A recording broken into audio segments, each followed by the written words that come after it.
Olá, começa agora mais um Unesp em Pauta aqui na TV Unesp. Nesta temporada nós conversamos sobre fitoterapia em parceria com o programa Universidade Aberta da TV Uniara em Araraquara. Nossos convidados participaram da segunda Semana Internacional de Fitoterapia da Unesp. Hoje nós recebemos a professora Maria da Graça Campos, da Universidade de Coimbra, em Portugal, diretora do Observatório de Interações Plantas e Medicamentos. Professora, muito obrigada por sua participação em nosso programa. Muito obrigada pelo convite. Professora, para a gente começar a nossa conversa, como que nós podemos diferenciar o que vem a ser um medicamento fitoterápico de um medicamento sintético? Isso, uma coisa fantástica é que são dois medicamentos, as duas coisas são medicamentos, portanto a diferença está na forma de se preparar, sendo que tudo o que está subjacente antes tem que ser respeitado, ou seja, independentemente se eu estou a trabalhar com um medicamento à base de plantas ou com um medicamento Nós designamos sintético, não significa que a maioria dos medicamentos sejam sintéticos, não são. A maioria dos medicamentos são preparados à base de plantas, mas de onde nós extraímos o constituinte ativo e depois doseamos para que seja mais fácil de utilizar. Enquanto que na planta nós temos um todo, portanto temos um constituinte ativo ou mais, e às vezes é mais difícil trabalhar com medicamento à base de plantas do que com um medicamento isolado, que muitas vezes se designa por sintético, porque na verdade em algumas condições nós temos que utilizar a síntese para não destruir a biodiversidade. Uma das grandes questões que está a ser agora colocada é precisamente o facto de alguns produtores não os de medicamentos à base de plantas, mas vários produtos que se comercializam à base de plantas e não cumprem a legislação, não são preparados com as plantas que foram produzidas para o efeito, mas sim com plantas que vão buscar ao campo. E essas não são as que estão certificadas para fazer medicamentos à base de plantas. E, portanto, acabam por destruírem algumas zonas do planeta. No nosso país temos algumas espécies em vias de extinção que aconteceu exatamente pela recolha indiscriminada dessas mesmas espécies. Na Índia, eles estão com imensos problemas, precisamente porque fazem também, algumas pessoas vão lá buscar para depois comercializar, e essa não é a maneira correta de se preparar.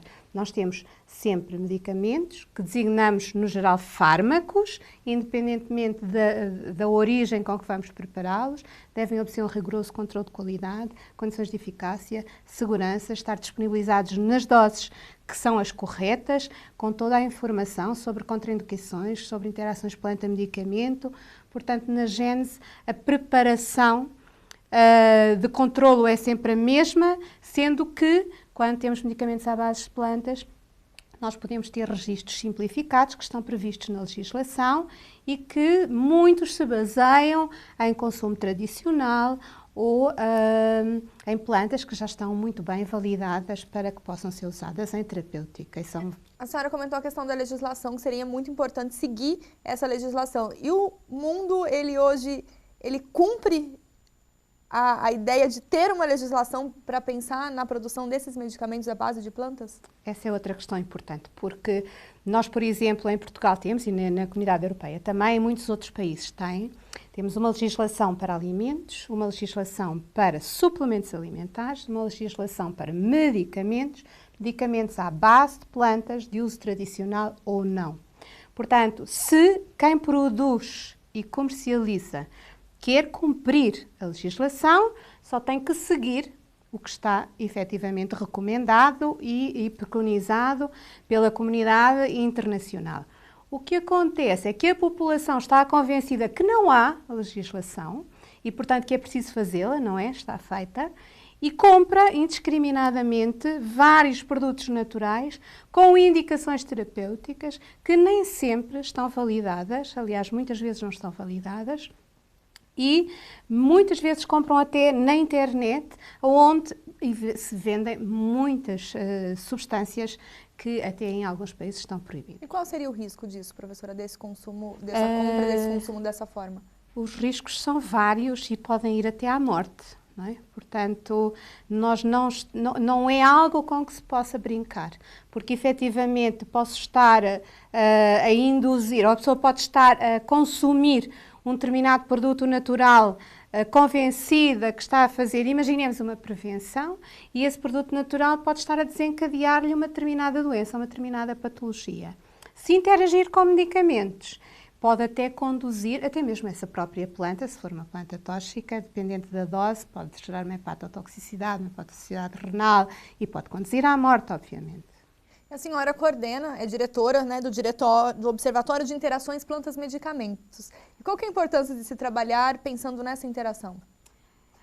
Esse observatório nasceu para nós podermos levar toda esta informação à população. Portanto, trabalhamos diretamente com as populações, com os hospitais, com os centros de saúde e, essencialmente, fazemos a sensibilização da população sobre estas questões, para consumirem só produtos validados, para nunca se esquecerem de falarem com o médico, com o farmacêutico, com o enfermeiro. Fazemos formação aos profissionais de saúde para que todos falem a mesma linguagem, mas fundamental é que a população fale também a mesma linguagem. E temos tido muito apoio dos mídias, que nos ajudam a espalhar esta informação também e, portanto, de alguma forma, a que nós consigamos levar sempre a mesma mensagem e precaver, essencialmente, os riscos dessas mesmas interações. Não digo que não possam acontecer em situação aguda, mas quase sempre em doentes crónicos. E, professora, a senhora comentou que é possível fazer essa interação de repente, se medicar com algo sintético e também com planta. A quem cabe fazer essa... É claro que a população precisa desse esclarecimento, de comunicar ao médico, ao farmacêutico, ao enfermeiro, mas de quem seria a primeira tarefa, vamos assim dizer, de saber fazer uma boa interação? Bom, saber fazer uma boa interação é um estudo que ainda está na base, ou seja, nós até agora temos mapeado as interações que ocorrem, muitas delas, e essa é outra discussão que ocorre muito, é que quase sempre as interações que estão descritas ou que estão registadas, digamos, são interações muito graves, porque se tomou um SEN e teve uma cólica muito violenta e foi para o hospital, nem sempre se desencadeado por outro tipo de interação contra o medicamento, nem sempre isso está registado.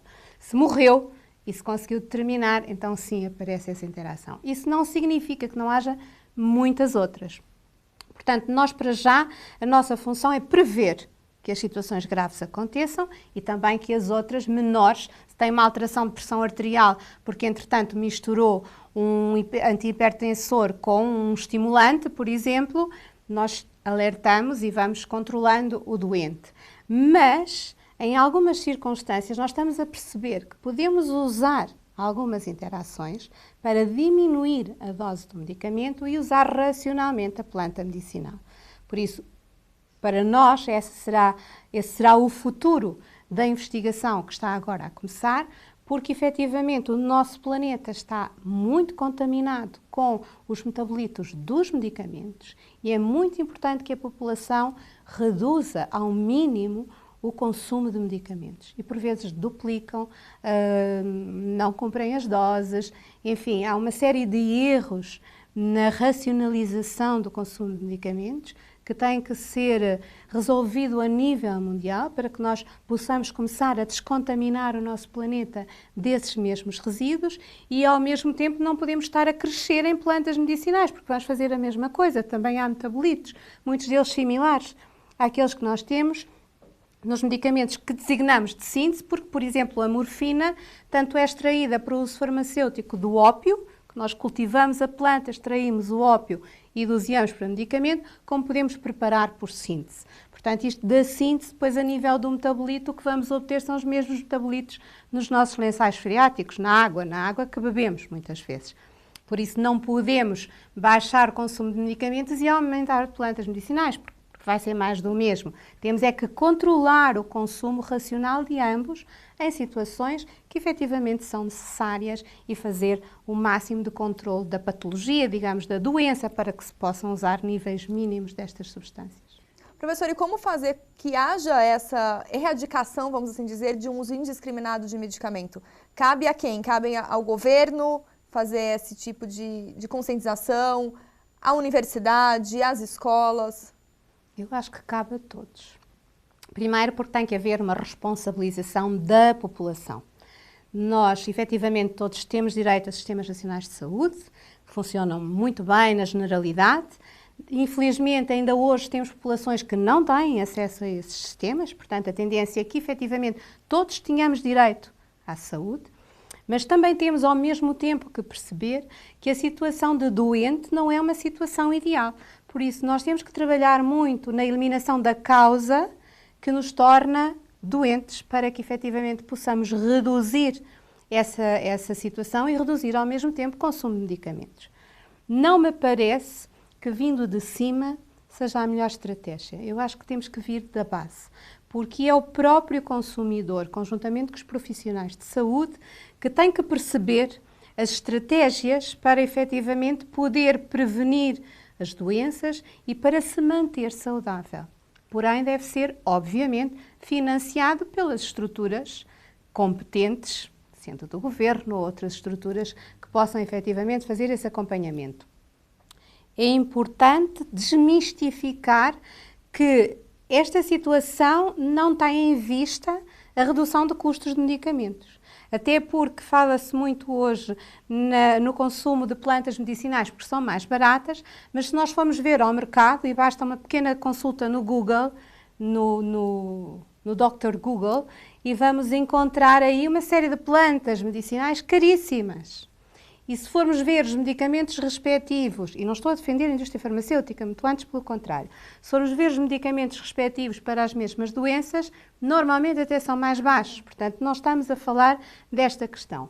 Por outro lado, nós temos também uma situação que foi criada em 1990, com alguma legislação dos Estados Unidos, que abriu um mercado de nutraceuticals, que não é aquilo que está a contribuir para melhorar a saúde.